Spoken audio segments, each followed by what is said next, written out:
निकालें मेरे साथ यशायाह नबी की पुस्तक उसका 48वां अध्याय और उसका 17 पद से 19 पद तक। यशायाह नबी की पुस्तक उसका 48वां अध्याय 17 पद से 19 पद तक। यहोवा जो तेरा छुड़ाने वाला और इस्राएल का पवित्र है, वह यूं कहता है, मैं ही तेरा परमेश्वर यहोवा हूँ, जो तुझे तेरे लाभ के लिए शिक्षा देता हूँ और जिस मार्ग में तुझे जाना है उसी मार्ग पर तुझे ले चलता हूँ। भला होता कि तूने मेरी आज्ञाओं को ध्यान से सुना होता, तब तेरी शांति नदी के समान और तेरा धर्म समुद्र की लहरों के समान होता। तेरा वंश बालू के किनकों के तुल्य होता और तेरी निज संतान उसके कणों के समान होती। उनका नाम मेरे सन्मुख से ना कभी काटा और ना मिटाया जाता। आइए हम प्रार्थना करें। प्रभु, हम धन्यवाद देते हैं आज के इस वचन के लिए जो आपकी ओर से हम तक पहुंचा है प्रभु। और इस वचन को, इस रोटी को जब हम खाते हैं इससे हम तृप्त हो प्रभु, और तेरी महिमा हमारे जीवन से होने पाए। सारी महिमा हम तुझे देते हैं यीशु मसीह के नाम से, आमीन। तो अभी हमने यहाँ पढ़ा यशायाह नबी की पुस्तक में, यहोवा जो तेरा छुड़ाने वाला। कौन है? तेरा यहोवा तेरा छुड़ाने वाला है। आपको पता होना चाहिए आपका परमेश्वर आपका छुड़ाने वाला परमेश्वर है। किस बात से छुड़ाने वाला परमेश्वर है? किसी भी प्रकार का बंधन, किसी भी प्रकार की समस्या अगर आपके जीवन में आती है, हमारे जीवन में आती है, तो ये प्रभु का वादा है कि वो हमें क्या करेगा? वो हमें छुड़ाएगा, वो हमें बचाएगा। वो अपने वादे से कभी पीछे हटता नहीं है। और कई बार हमने अपने जीवन में महसूस भी किया कि जब हम मुसीबतों में पड़े, घिरे, तब तक प्रभु ने हमें क्या किया? तब तक प्रभु ने हमें छुड़ाया। क्या आप महसूस करते हैं ऐसा? जब हम समस्याओं में थे, जब हमें लगा कि चारों तरफ से हम लोग समस्याओं से घिर गए, परेशानियों से घिर गए, तब तक प्रभु हमारा सहायक बन के हमारे लिए खड़ा हुआ। तो आज भी प्रभु का वचन हमारे लिए ये है कि यहोवा मेरा छुड़ाने वाला परमेश्वर है। तो इस बात को आप हमेशा अपने जीवन में क्लेम करें, बोले कि प्रभु आप मेरे छुड़ाने वाले प्रभु हैं। घोषणा करें इस बात की। अगर आप अभी भी महसूस करते हैं किन्हीं किन्हीं और बातों के अंदर कि मैं अभी भी इन बातों में उलझा हुआ हूँ, बंधा हुआ हूँ, मेरा परिवार बंधा हुआ है, तो प्रभु तू मुझे छुड़ा, मुझे मेरी मुसीबत से छुड़ा। शायद आप अपनी नौकरी में, जहां पर आप नौकरी कर रहे हैं, वहां आपको लग रहा है कि आपके इर्द गिर्द रहने वाले लोग जो है आपके खिलाफ षड्यंत्र रच रहे हैं या आपके खिलाफ ऐसी कुछ योजनाओं को बना रहे हैं, और वो बात आपके लिए ऐसा हो गई कि आप फंस गए, आप कैसे निकलेंगे। तो आप प्रभु से बोलिए, प्रभु आप मुझे यहाँ से छुड़ाइए, ऐसे लोगों से मुझे छुड़ाइए, ऐसे लोगों की बुरी युक्तियों से आप मुझे बाहर निकालिए। Praise the Lord. तो आप बोले, उन बातों की घोषणा करें, उन बातों को लेकर के बैठे नहीं, उन बातों को लेकर के सोचे नहीं, पर उन बातों पर अमल करें, क्योंकि ये परमेश्वर का वचन है और ये परमेश्वर अपने वचन के द्वारा आपको ये विश्वास दिलाना चाहता है कि मैं तेरा छुड़ाने वाला परमेश्वर हूं। क्योंकि बाइबल इस बात की गवाह है।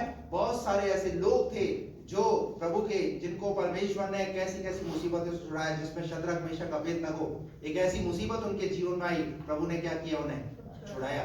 दानियल को शेर की मान में डाल दिया गया, उसे क्या किया? प्रभु ने छुड़ाया। तो ये उदाहरण आपके और हमारे सामने है। जब परमेश्वर उनको छुड़ा सकता है तो परमेश्वर मुझे भी छुड़ा सकता है, मेरे परिवार को भी प्रभु छुड़ा सकता है। तो यहाँ पर जब हम देखते हैं तो प्रभु का वचन कहता है, यहोवा मेरा छुड़ाने वाला और इस्राएल का पवित्र है। और वो इस्राएल का पवित्र है। वह यूं कहता है। वो यूं कहता है। क्या कहता है? आप सुनिए तो सही, वो क्या कहता है। कई बार हम अपनी सुनाते रहते हैं, अपनी बोलते रहते हैं, हम उसकी तो सुनते ही नहीं। वो कहता है, मैं जो कहता हूँ सुनो। वो ये कहता है, मैं ही तेरा परमेश्वर यहोवा। अब देखिए कितनी बड़ी बात है। वो कह रहा है मैं ही तेरा। परमेश्वर। कई बार आपका बच्चा जब आप निराश हो जाता है, उदास हो जाता है, तो आप क्या बोलते हैं? बेटा मैं तेरा बाप हूँ, बेटा मैं तेरी माँ हूँ, तुझे डरने की क्या जरूरत है, तुझे परेशान होने की क्या जरूरत है, मैं हूं ना, चिंता क्यों करता है। तो आज अगर आप इस समस्या के साथ अगर आप प्रभु के भवन में आए, किसी प्रकार की समस्या के लेकर के आए, तो आज प्रभु आपको ये कहता है, मैं हूं ना, तू क्यों डरता है, तू क्यों चिंता करता है, तू क्यों उदास है, तू क्यों निराश है, मुझ पर भरोसा रखना। तेरा भरोसा कहां है? वो कहता है मैं हूं। और आगे क्या कहता है? मैं ही तेरा परमेश्वर यहोवा, मैं ही तेरा परमेश्वर यहोवा हूं, जो तुझे तेरे लाभ के लिए, जो तुझे तेरे लाभ के लिए। देखिए आप कितनी अच्छी बात है। वो क्या चाहता है आपका? हेलो, लाभ। वो क्या चाहता है आपका? और आपको क्या चाहिए? आपको भी तो लाभ चाहिए ना, पर तो वो तो इस बात को सोच करके बैठा हुआ है, मैं क्या देना चाहता हूँ तुम्हें, किस बात से लाभ देना चाहता है, एक दो बातों में नहीं, वो आपके जीवन में हर बात में आपको लाभ प्रदान पहुंचाने वाला है। यिर्मयाह 29:11 में कहता है, वो जो कल्पनाएं मैं तुम्हारे विषय में करता हूँ कि हानि की नहीं है, वरन वो लाभ की है। इसका मतलब आपके लाभ के विषय में वो सोचता है। तो घर के बाहर शुभ और लाभ लिखने से शुभ लाभ नहीं आता। वो लाभ कैसे आता है? वो लाभ प्रभु की ओर से आता है भाई। वो तो आपके लाभ के विषय में सोचता है, और आपको जितना वो लाभ मिल जाए उतना दिलाने का वो प्रयास करेगा, जहां जहां से मिल जाए। हालेलुया। वो क्या कहता है? मैं तेरे जो तुझे तेरे लाभ के लिए शिक्षा जो देता हूं, तुझे तेरे लाभ के लिए क्या देता है? शिक्षा देता हूं। शिक्षा देता। अब लाभ मिलता कैसे? लाभ तो चाहिए, और मिलेगा कैसे? बोलिए ना, शिक्षा से। कैसे? पर आज अगर हमारे जीवन में शिक्षा का महत्व देखा जाए तो कितना है? हमें लाभ चाहिए, हमें प्रभु से आशीष चाहिए, पर हम उसकी शिक्षाओं को सुनना चाहते, उसकी शिक्षाओं पे मन लगाना चाहते, तो कैसे लाभ मिलेगा भाई? कंडीशन है, अगर आपको लाभ चाहिए तो उसकी शिक्षा को सुनिए ना। वो चाहता है आप उसकी सुने, क्योंकि सुनने के द्वारा ही आपको लाभ मिलेगा। जब आप सुनोगे और उसके अनुसार जब आप चलोगे तो आपके जीवन में आप उन बातों में लाभ देखोगे, और जिन्होंने किया उन्होंने लाभ को पाया। इतने दिनों में एक फैमिली में बैठा, मैं वहां बता रहा था कि जब हम यहोवा की आज्ञा को मानते हैं, हम जोखिम से बचते हैं। यहोवा हमें लाभ देना चाहता है। यहोवा तो हमारी उन्नति, हमारी बढ़ोतरी के बारे में सोचता है। वो क्या कह रहा है? मैं ही तेरा परमेश्वर यहोवा हूँ, मैं ही तेरा परमेश्वर यहोवा हूँ, जो तुझे तेरे लाभ के लिए शिक्षा देता हूँ, जो तुझे तेरे लाभ के लिए क्या देता हूँ? शिक्षा देता हूँ। और जिस मार्ग में तुझे जाना है, और जिस मार्ग में, ये है मेरा विषय आज, जो मुझे यहाँ तक आपको लेकर के आना था। वो क्या कह रहा है? जिस मार्ग में मैं तुझे जाना है, उसी मार्ग पर तुझे ले चलता उसी हूँ। मार्ग पर मैं तुझे लेकर के जाऊंगा। तुमने सोचा है ना कि प्रभु मैं इस रास्ते में चलना चाहता हूँ। जब देखते हैं बच्चा जो है, जब 10th के बाद जो है उसे सब्जेक्ट्स चुनने का एक मौका होता है कि उसे कौन से सब्जेक्ट चुनना है, ताकि कौन सी लाइन में उसे जाना है। उसे पता है कि मैं इस वाले सब्जेक्ट को लूंगा तो मुझे इस उसमें कार्य करना है, मुझे इसमें जाना है, मुझे इस नौकरी को पाना है। आपका परमेश्वर भी वो चाहता है कि आपने जो मार्ग चुना है उस मार्ग में परमेश्वर क्या करेगा? क्या करेगा? वो तुम्हें लेकर के जाएगा। लेकिन हमारी सबसे बड़ी प्रॉब्लम है, हम जो है मार्ग भटक जाते हैं। हम थोड़ी देर तो उस मार्ग पे चलते हैं, थोड़ी देर तो उस रास्ते पे चलते हैं, फिर हम भटक जाते हैं। अभी शुरुआती नए साल के अंदर हम 2-4 संडे तो बहुत एक्टिव रहते हैं, फिर उसके बाद धीरे धीरे हमारे जीवन में ठंडापन, हमारे जीवन में आलस, हमारे जीवन में सुस्ती। मार्ग में चलते तो हैं, पर चलते चलते हम थक जाते हैं, चलते चलते हम जो है अलग मार्ग में चले जाते हैं। लेकिन वो क्या कह रहा है? तुम्हें जिस मार्ग में चलना होगा, मैं क्या करूंगा? मैं तुम्हें उस मार्ग में लेकर के चलूंगा। अगर आपने एक मार्ग पकड़ा, यीशु मसीह ने कहा मार्ग, सत्य और जीवन मैं ही हूं, और बिना मेरे द्वारा कोई पिता के पास नहीं पहुंच सकता। इसका मतलब अगर आपने प्रभु का मार्ग चुना है तो प्रभु के मार्ग में चलते रहिए, दुनिया के मार्ग में मत जाइए। क्योंकि मत्ती की पुस्तक के मत्ती की पुस्तक में यीशु मसीह ने अपनी शिक्षाओं के अंदर अपने चेलों को ये बात सिखाई कि चौड़ा है वो मार्ग जो कहां पहुंचाता है? विनाश को पहुंचाता है, और सकड़ा है वो मार्ग जो जीवन को पहुंचाता है। तो आपने कौन सा मार्ग चुना है? आज अपने मार्ग को देखिए, अपने मार्ग की तरफ फोकस कीजिए। कितने लोगों ने घोड़े को देखा है? तो जो आगे वाला जो घोड़ा होता है, आगे वाले घोड़े के जो है ना, क्या लगाई जाती है? पता है क्यों लगाई जाती है? हेलो, ये आजकल के बच्चों को पता ही नहीं होगा, है जेनिफर? क्यों लगाई जाती है? ताकि सामने दौड़ता, अगर वो ना लगाई जाए तो क्या होगा? घोड़े को घोड़ी दिखी तो वो विवाह की बारे में सोचने लग जाएगा।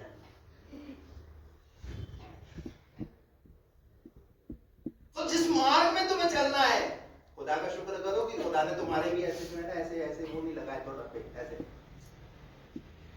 हमें स्वतंत्र रखा है, लेकिन ये स्वतंत्रता कितनी भारी पड़ रही है ना हमारे लिए। हम संडे को जो है चर्च जाना है, मंडे को ठेके पे जाना है।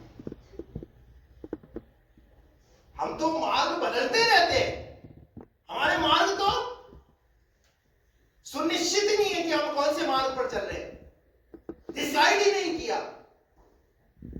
वो कह रहा मैं तेरा परमेश्वर हूं, मैं तेरा छुड़ाने वाला प्रभु हूं, मैं तू मुझ पर भरोसा रख, जिस मार्ग में मैं तुझे लेकर के चलना चाहता हूं उस मार्ग में तू चल। और क्या है हमारा मार्ग? आगे क्या लिखा है, आगे पढ़िए उसको।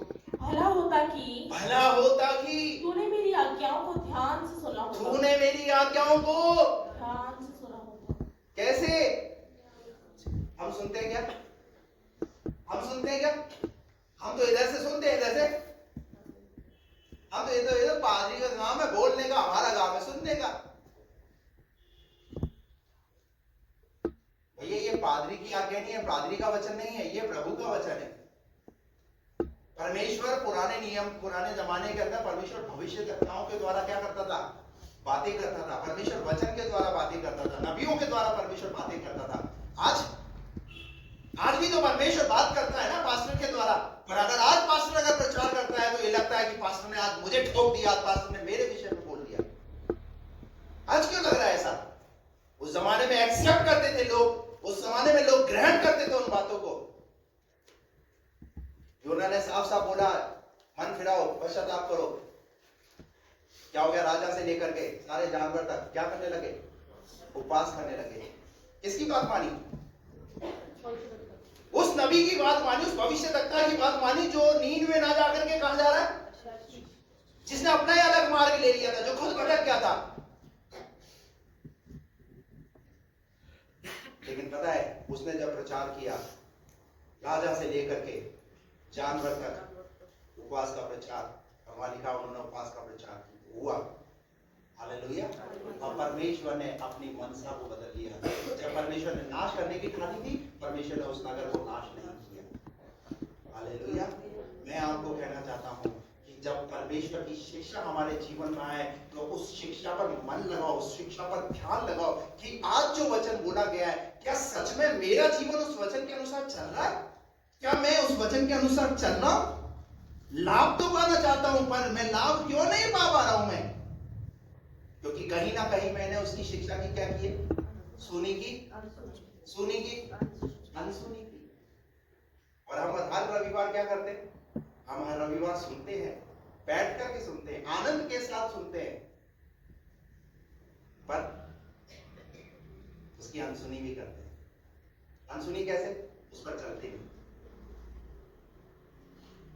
हेलो, क्या बोले यहाँ पर? पढ़िए इसको।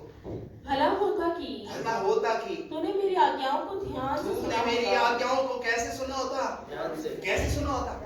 अरे ध्यान से सुनो ना, ध्यान से सुनो। कैसे प्रभु अपनी आज्ञाओं को आपके जीवन में देना चाहता है, कैसे प्रभु आपसे बात करना चाहता है, आपके उत्थान के लिए, आपकी उन्नति के लिए, आपके प्रमोशन के लिए, आपकी बढ़ोतरी के लिए परमेश्वर आपकी चिंता करता है। आपके छुटकारे के लिए, आपकी चंगाई के लिए प्रभु कैसी चिंता करता है। आप सुनो तो सही, ध्यान से सुनो, ध्यान दो उन बातों पर कि ये जो बात आज मेरे लिए बोली गई है। प्रेरितों के काम 17 अध्याय के 11 पद में लिखा हुआ है, ये लोग तो थिस्सलुनीकियों के यहूदियों से भले थे, बड़ी लालसा से परमेश्वर के वचन को ग्रहण करते थे। और क्या करते थे? प्रतिदिन, वहां लिखा है, प्रतिदिन वे पवित्र शास्त्र में ढूंढते थे कि ये बातें यों ही है कि नहीं। अब देखिए पुराने जमाने के अंदर लोग कितना महत्व था परमेश्वर के वचन का, कितना आदर देते थे। जो कुछ चर्च के अंदर बताया जा रहा है, मंदिर में, कलीसिया में बताया जा रहा है, उसको क्या करते थे? उसको सुन करके घर जा करके ढूंढान करते थे। आज ये बात बताइए पास्टर साहब ने। हालेलुया। बात समझ में आ रही है आपको? उन्होंने सुनी की अनसुनी नहीं की। क्यों आज उनकी गवाही दी जाती है? क्यों प्रेरितों के काम के अंदर इतने मिरेकल हुए, इतने चमत्कार हुए, इतने छुटकारे क्यों हुए, इतनी अद्भुत बातें प्रेरितों के काम के अंदर क्यों सुनने को मिलती है? वचन को बड़ी लालसा से क्या करते थे वो? ग्रहण कर लीजिए। और आज वचन जहां बाइबल है वहीं हमारा फोन होता है, फिर हम फोन भी चलाते रहते, क्या पता किसी को क्या पता चल रहा है मैं फोन चला रहा हूँ या बाइबल पढ़ रहा हूँ। हेलो, आज इंसान का मन भटक गया है, ध्यान भटक गया है। प्रभु को पूरी रीति से जैसा समय देना चाहिए वैसा नहीं देना। जब ऑनलाइन मीटिंग में बैठते हैं तो बंद करके बैठते हैं, वचन सुन रहे हैं, पर आधा काम किचन का भी हो रहा है और आधा काम प्रभु का भी हो रहा है। बात समझ आ रही है? ठीक है, एक आपकी एक श्वास ठीक नहीं है, बहुत ही ज्यादा आप बिस्तर पे लेटे हुए हैं और आप प्रभु से प्यार करते हैं, उस दिन को, उस आराधना को, उस प्रार्थना को मिस करना नहीं चाहते, आप बंद है। लेकिन जब आप सब कुछ ठीक है तब क्यों बंद है? Praise the Lord. हो गया पूरा? तब तेरी शांति, तब तेरी शांति, क्या चीज? क्या चीज? तब तेरी शांति, तेरी शांति। आज हमारी शांति कहाँ है? कहाँ है हमारी शांति? आज हमारे परिवारों में शांति कहाँ है? क्योंकि हमने सुनी नहीं ना ठीक से, इसलिए शांति नहीं है। तब तेरी शांति नदी के समान। कैसे? जब प्रभु की ओर से जब वो शांति आएगी ना तुम्हारे पास, तो कैसे आएगी? नदी देखी आप लोगों ने? नदी कैसे चलती है? तेज बहाव के साथ। हालेलुया। अच्छी लगती है नदी। और प्रभु कैसे देगा शांति? प्रभु भी आपके 12 महीने 365 दिन आपके जीवन में शांति कैसे आएगी? उस नदी के समान। कोई भी ऐसा दिन नहीं जाएगा जिस दिन आपको रोना पड़ेगा किसी बात के लिए। हालेलुया। पर अभी स्थिति क्या है? संडे एक बड़ा आनंद का दिन जाता है, बाकी 6 दिन इतना रोना ही रोना रहता है, कभी किसी बात के लिए, कभी किसी बात के लिए। प्रभु का वचन कहता है तब तेरी शांति नदी के समान, नदी के समान, और तेरा धर्म, और तेरा धर्म समुद्र की लहरों के समान, समुद्र की लहरों के समान होगा। और तेरा वंश बालू की किनकों के तुल्य होगा, बालू की किनकों के तुल्य होगा। और तेरी निज संतान के कणों के समान होती। आप देखिए, जो उस मार्ग पर चलते हैं ना, ये उनके लिए ये प्रॉमिस, जिन्होंने मार्ग पकड़ा हुआ है, जिन्होंने डिसाइड किया हुआ है मैं इसी मार्ग पर चलूंगा। हम तो 2-3 संडे ठीक चलते हैं, उसके बाद घर में कुछ ताना-तानी हो जाए, कुछ हो जाए, बात हो जाए, तो मुझे जाना ही नहीं है चर्च। क्या मिला, क्या फायदा चर्च जाने से? दूसरा बात, फिर अपने तरीके से चलना शुरू कर देते हैं। फिर चर्च भी अपने तरीके से आएंगे तो आएंगे, बैठेंगे तो बैठेंगे, नहीं बैठे तो नहीं बैठे, बाइबल पढ़ी तो पढ़ी, नहीं पढ़ी तो नहीं पढ़ी। भैया ये गर्मजोशी किसको दिखा रहे हो आप? खुदा उन चीजों से डरने वाला नहीं है, मैं आपको बता दूं।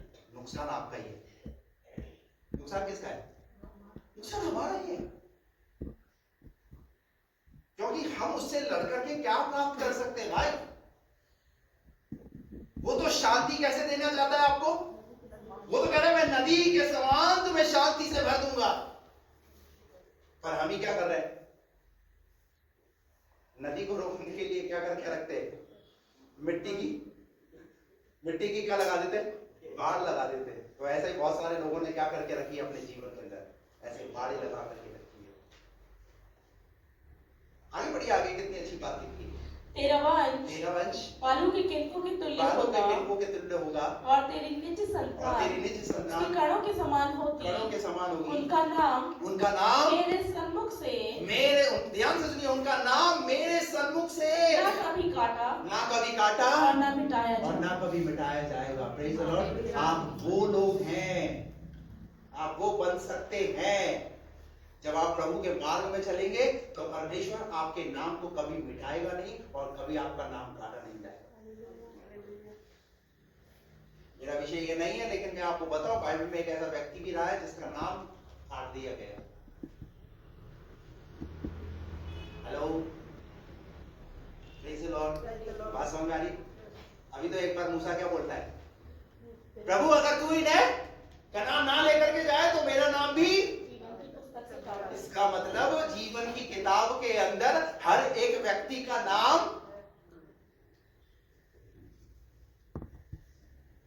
ऐसा नहीं सोचना सरकारी नाम लिखती है, जब बच्चा पैदा होता है तो म्युनिसिपैलिटी में नाम दर्ज हो जाता है, फिर उसके बाद जब बड़ा होता है स्कूल के रजिस्टर में नाम दर्ज हो जाता है, फिर 12th कंप्लीट कर लेता है तो कॉलेज के रजिस्टर में नाम दर्ज हो जाता है, फिर उसके बाद जब वो कॉलेज की पढ़ाई करता है तो नौकरी में जहां नौकरी करता है वहां उसका रजिस्टर में नाम दर्ज हो जाता है, फिर नौकरी करता है, फिर शादी के रजिस्टर में उसका नाम दर्ज हो जाता है, और फिर उसके बाद जब इस दुनिया से जाता है तब उस सर्टिफिकेट में उसका नाम रजिस्टर में कि ये व्यक्ति एक दिन इस दिन पैदा हुआ था और अब ये दुनिया में।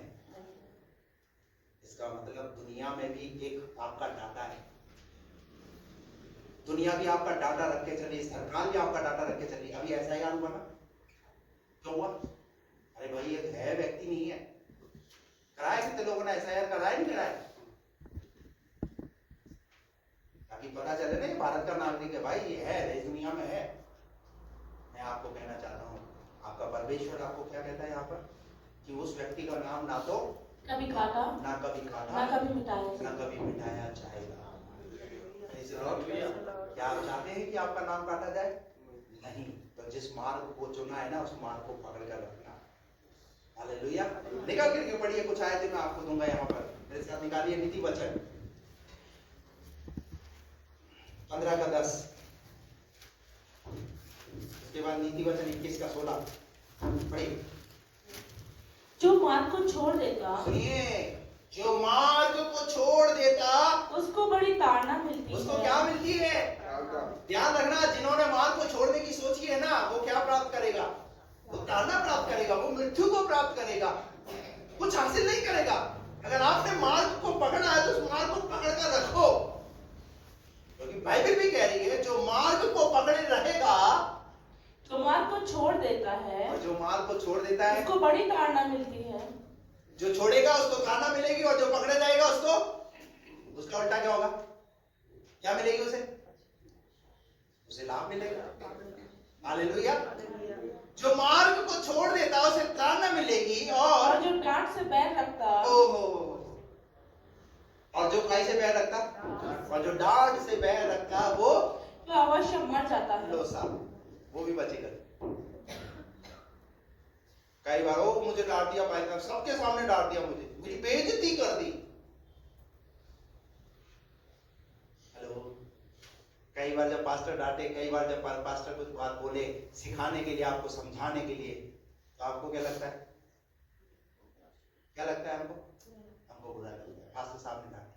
इसका मतलब आपने अपने पास्टर को अधिकार नहीं दिया, इसलिए पास्टर भी डरता है, अगर भैया इसको डांटा ना, इसको बोला ना, तो कुर्सी खाली हो जाएगी, ये अगले संडे से नजर नहीं आएगा। पास्टर को भी डर डर के कलीसिया चलानी पड़ती है भैया, और व्यक्ति कब क्या कर दे। हेलो,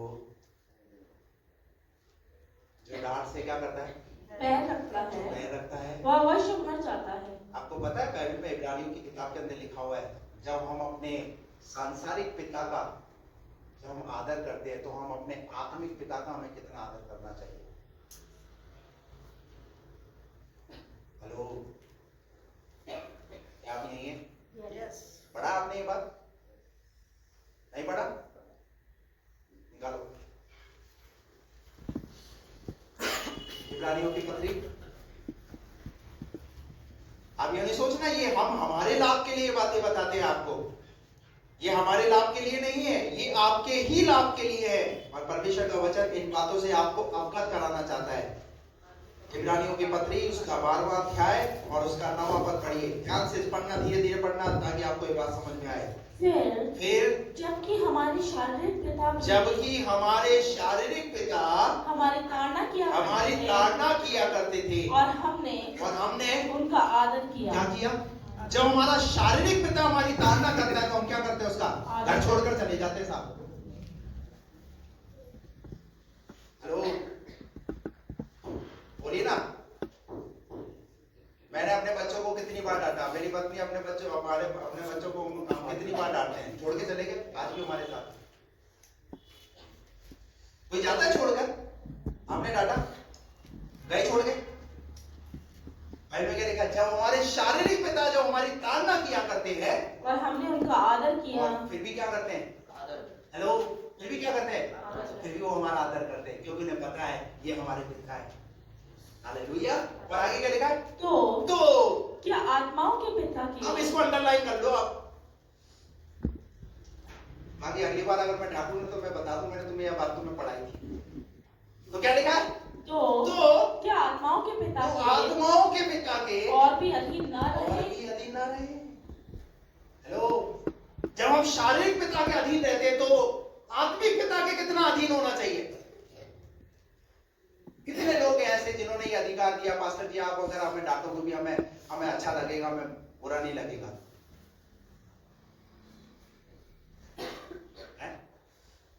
कुछ ही लोग। आप कौन होते हो हमें डांटने वाले? ठीक है भैया, आपने अगर अधिकार नहीं दिया, लेकिन बाइबल ये कहती है, इसका मतलब आप अपने अधूरे को, अपने पास्टर को क्या दो, अधिकार दो। Praise the Lord. पता है क्यों? ताकि वो आपकी आत्मिक उन्नति और अच्छे से,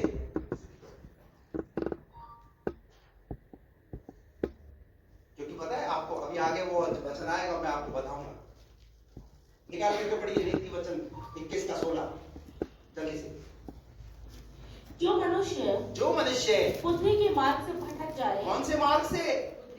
जो मनुष्य बुद्धि के मार्ग से भटक जाए, उसका ठिकाना मरे हुओं के बीच में होगा। किसके बीच में होगा? अगर आप बुद्धि के मार्ग से भटक गए हैं तो आपका ठिकाना, भटकिए मत। वो प्रभु नहीं चाहता कि आप भटके, मार्ग को पकड़े रहे।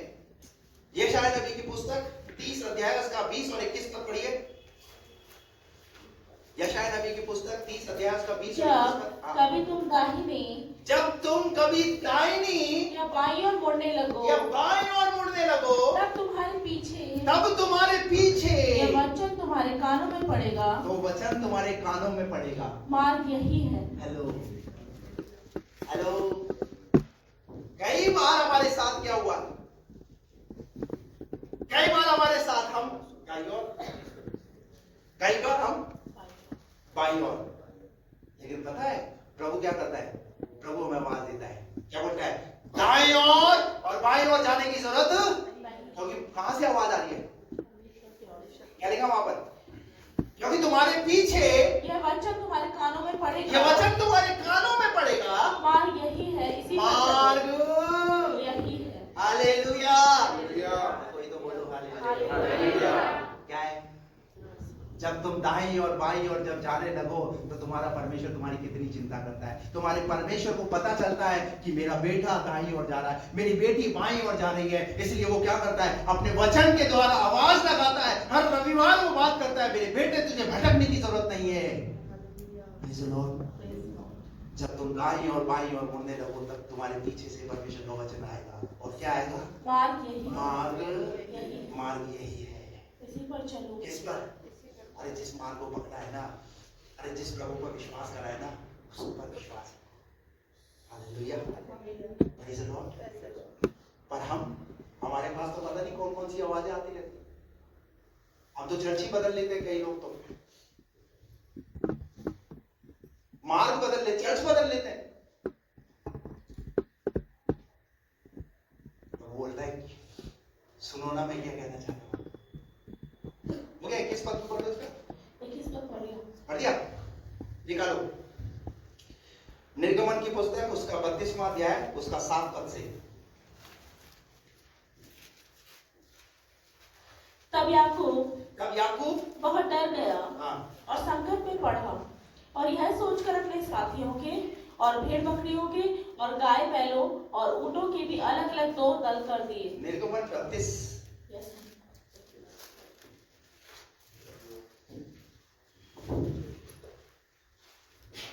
उसका 7 पद। तब यहोवा ने मूसा से कहा, अब यहोवा ने मूसा से कहा, नीचे उतर जा, नीचे उतर जा, क्योंकि तेरी प्रजा के लोग, क्योंकि तेरी प्रजा के लोग, जिन्हें तू मिस्र देश से निकाल ले आया है, जिन्हें तू मिस्र देश से निकाल ले आया है, वे बिगड़ गए हैं। क्या हो गए हैं? बिगड़ गए। मूसा क्या करके लेकर आया इजराइलियों को? इजराइलियों को मिस्र की गुलामी से निकाल करके लेकर आया है। और परमेश्वर क्या बोल रहा है? तेरी प्रजा को क्या कर तू? आगे बढ़ो। नीचे उतर जा, हाँ। क्योंकि तेरी प्रजा के लोग, हाँ। जिन्हें तू मिस्र देश से निकाल ले आए हैं, वे बिगड़ गए हैं। हाँ। और जिस मार्ग पर चलने की आज्ञा मैंने उनको दी और थी, जिस मार्ग पर चलने की आज्ञा मैंने उन्हें दी थी, उसको झटपट छोड़कर, उन्होंने क्या कर दिया? उन्होंने क्या कर दिया? बोलिए ना, कैसे? कितना समय लगाया? कितना समय? यही हाल होता है हमारे साथ भी। अभी वचन सुना, चर्च खत्म हुआ, प्रेज द लॉर्ड किया, उसके बाद थोड़ी देर बाद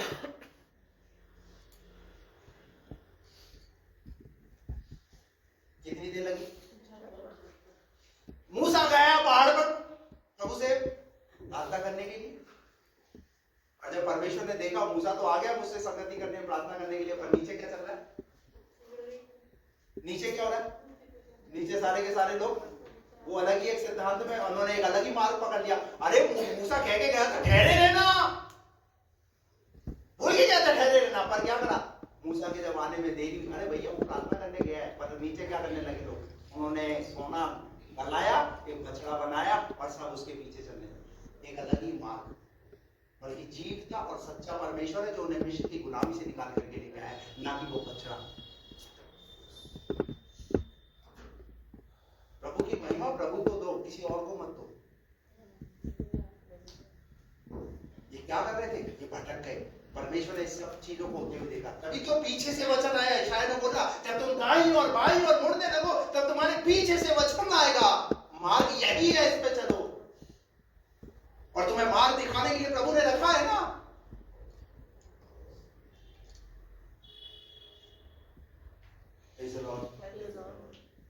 कितने लोगों को गुस्सा है? हालेलुया बोलो।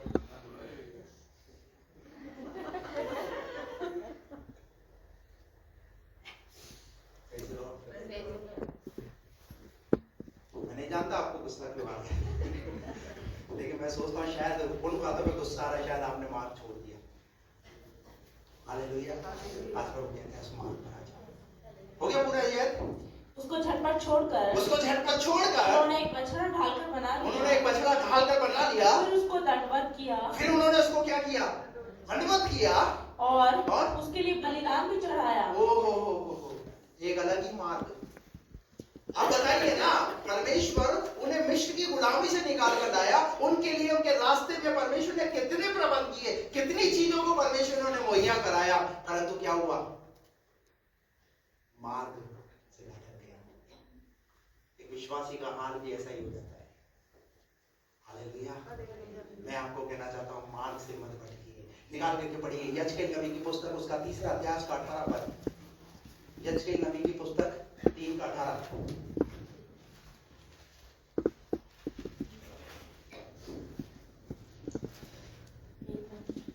जब मैं दुष्ट से कहूँ तो निश्चय मरेगा, और यदि तू उसको न छिपाए, और न दुष्ट से ऐसी बातें कहे, जिससे कि वह सचेत हो, और अपना दुष्ट मार्ग छोड़कर जीवित रहे, तो वह दुष्ट अपने अधर्म में फंसा हुआ मरेगा। हेलो, समझ में आ रहा है आपको? दुष्ट क्या होगा? दुष्ट अगर उस बुरे मार्ग को नहीं छोड़ेगा तो क्या होगा? वो अधर्म में, वो पाप में ही मर जाएगा। लेकिन प्रभु क्या चाहता है? हम पाप में ना मरे। प्रभु ने हमें जो रास्ता दिया ना, उस रास्ते पे चलने का प्रयास है। Praise the Lord. निकाल करके पढ़िए व्यवस्था विवरण की पुस्तक, उसका 5वां अध्याय, उसका 32 और 33 पद।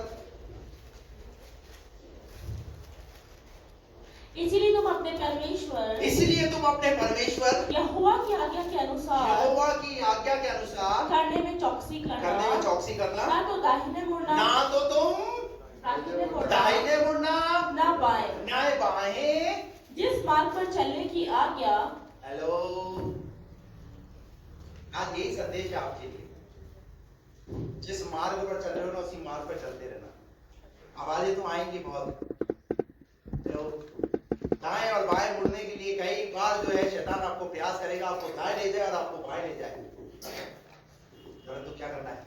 यहाँ क्या लिखा है? इसीलिए तुम अपने परमेश्वर इसीलिए तुम अपने परमेश्वर यहोवा की आज्ञा के अनुसार यहोवा की आज्ञा के अनुसार करने में, यहोवा की आज्ञा के अनुसार, किसकी आज्ञा के अनुसार? यहोवा की आज्ञा। पास्टर साहब की आज्ञा के अनुसार नहीं, यहोवा की आज्ञा के अनुसार करने में चौकसी करना। क्या करना? चौकसी। क्या करना? चौकसी। क्या चौकसी करते?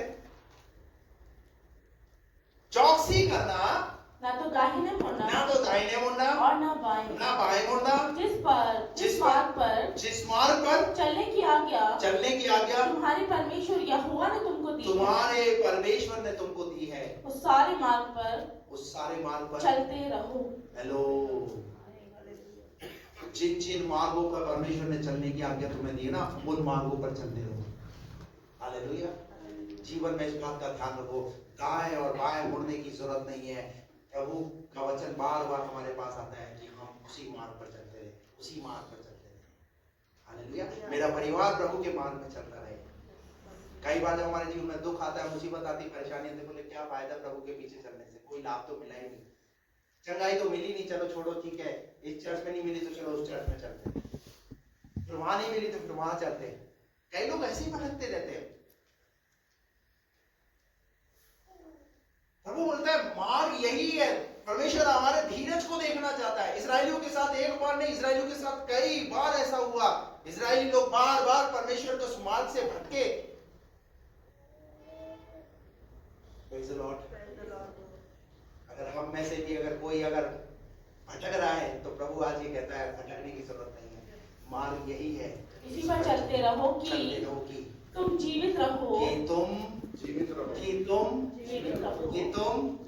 जीवित रहो। जब आप उस मार्ग को पकड़े रहेंगे तो जीवित रहेंगे, लेकिन जब हम उस मार्ग को छोड़ेंगे तो कहीं ना कहीं हम अपने लिए मृत्यु के फंदे बना रहे हैं। हालेलुया।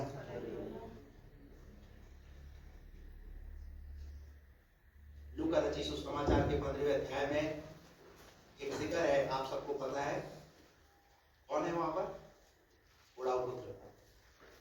उड़ाऊ पुत्र ने अपने बाप के रास्ते पर ना चल के उसने अपना एक अलग ही रास्ता चुना, एक अलग ही मार्ग चुना, और वो था दुनिया का मार्ग, संसार का मार्ग। बाप के साथ है, सब कुछ है उसके पास, परंतु जब जैसे ही वो बाप से अलग हुआ तो जितना था वो सब कुछ खत्म हो गया। हट गया वहां से। क्या हासिल किया उसने? क्या हासिल किया उड़ाऊ पुत्र ने? वहां लिखा हुआ है उसे वापिस उस पिता के मार्ग पर आना पड़ा।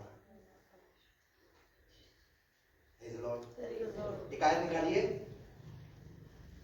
यशायाह नबी की पुस्तक, उसका 57 का 17। उसके लोभ के पाप के कारण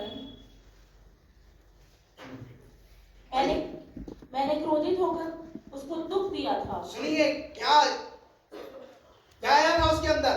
लोभ। उसके अंदर आया लोभ, उसके अंदर आया लालच। कहीं ऐसा नहीं मेरा बाप मेरे बड़े भाई को क्या कर दे, पूरी संपत्ति का अधिकारी बना दे, इससे पहले समय रहते क्या करूं मैं अपनी प्रॉपर्टी पर से, क्या करूं? हेलो, आज बहुत सारे लोग काई में फंसे हुए, पता है? लोग में। और लोग में कहां से पता है? बाहर से पैसा आ जाए नहीं, वो घर से ही, वो क्या है, घर में ही, घर से ही लाभ मिल जाए, घर से ही। उड़ाऊ पुत्र ने क्या किया? घर से ही अपने बाप से लिया, हासिल क्या किया? और यहाँ यशायाह 57 का 17 में लिखा हुआ है, उसके लोभ के कारण मैंने क्रोधित होकर उसको दुख दिया था। मैंने क्रोधित होकर क्या दिया? उसे दुख दिया, और क्रोध के मारे उससे मुंह छुपाया था। परंतु वह अपने मनमाने मार्ग में दूर भटकता चला गया था। हेलो, ये जो मनमाना मार्ग है ना,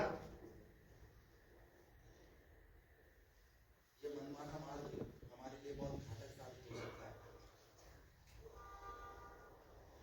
लोत ने क्या किया? अपना मनमाना मार्ग, अपने बाप का घर छोड़ा। क्या हासिल किया? बहुत सारे लोग छोड़ते हैं, शायद हम इस कलीसिया को छोड़ देंगे, हमारी आत्मिक उन्नति हो जाएगी। कोई बात नहीं, आपकी अगर आत्मिक उन्नति जहां होती है, आप वहां अपनी आत्मिक उन्नति को रख सकते हैं।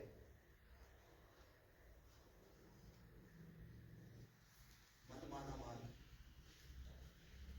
टेढ़े मेढ़े मार्ग अपने लिए, यहाँ लिखा हुआ है लालच के कारण और लोभ के कारण लोग क्या करते हैं? मार्ग से भटक जाते हैं। परंतु आपका परमेश्वर क्या कहता है? बार बार आवाज लगाता है कि दाएं और बाएं मुड़ने की जरूरत नहीं है, मार्ग यही है, इसी पर चलते रहो। बहुत सारे लोग हैं जिन्होंने क्या किए? अपने लिए टेढ़े मार्ग को चुन लिया, परमेश्वर के मार्ग को छोड़ दिया। और यहाँ पर लिखा हुआ है कि लालच के कारण। किसके कारण? लालच के कारण।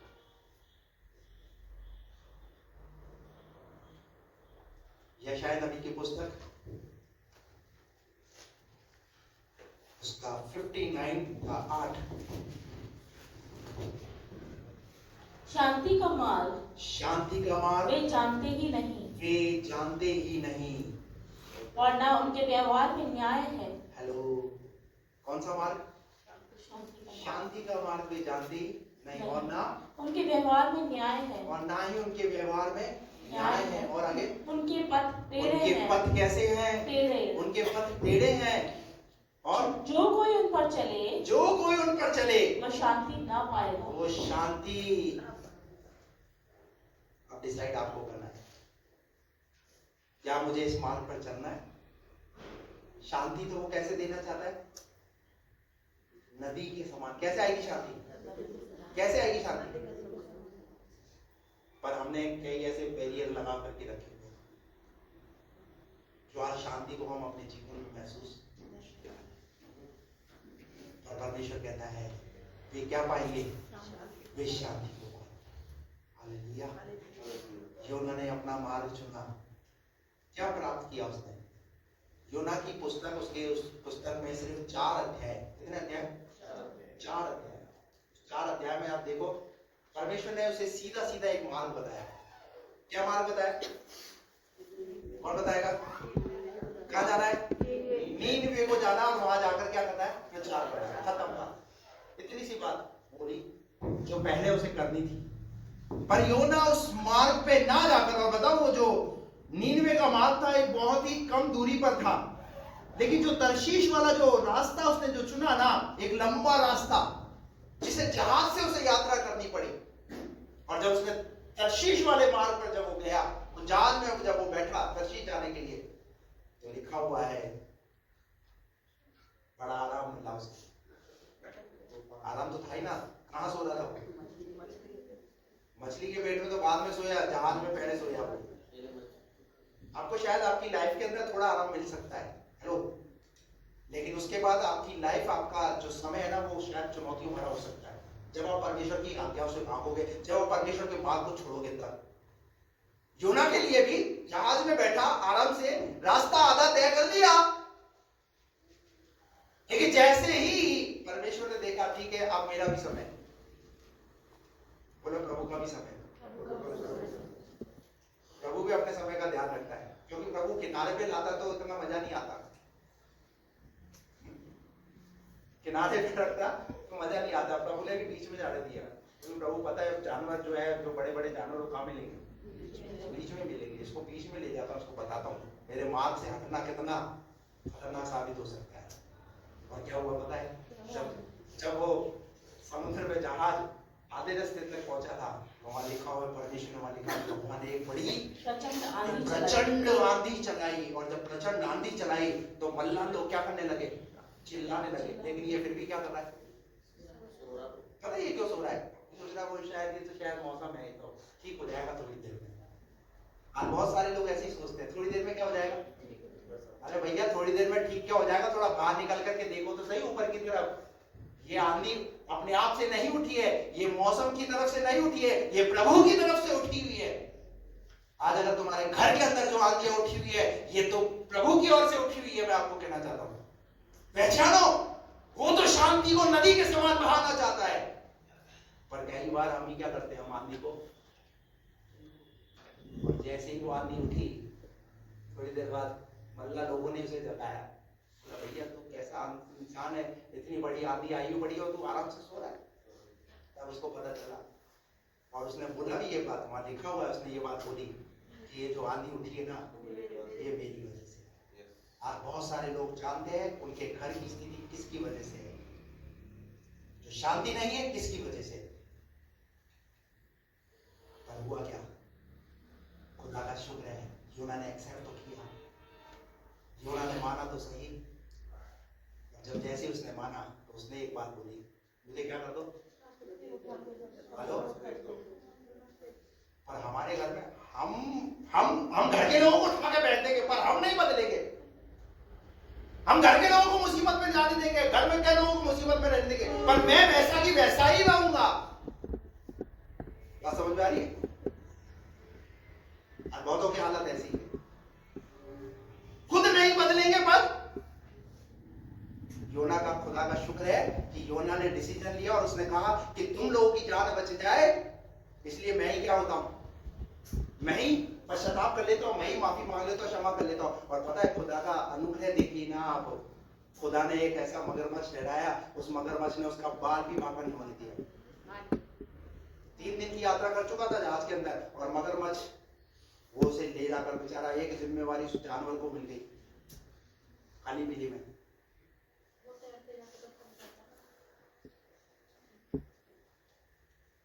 लेकिन उस मगरमच्छ को परमेश्वर ने ठहराया, उसे कहा इसे कहां लेके जाना है, इसे उस मार्ग पर लेकर के जाना है जिस मार्ग पे मैंने इसे। खुदा का शुक्र करो कि खुदा ने तुम्हारे लिए ऐसा मगरमच्छ नहीं ठहराया, इसलिए सीधे सीधे उस मार्ग पर चले। हालेलुया। और उसके बाद वहां जहां पहुंचा, जैसे ही नीलवे में जाकर के पहुंचा, क्या किया उसने, जो काम सीधा सीधा सिंपल तरीके से बोला था परमेश्वर ने उस समय करना था, वो कठिनाइयों के साथ उसे करना पड़ा, चैलेंज के साथ उसे करना पड़ा।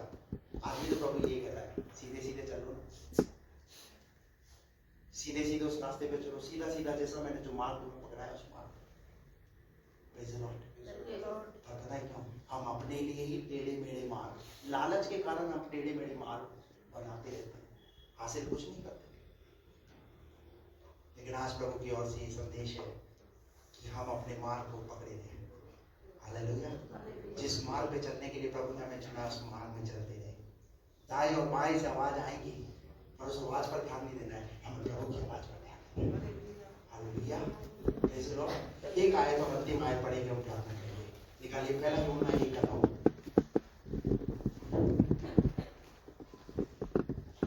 पहला यूहन्ना 1:9।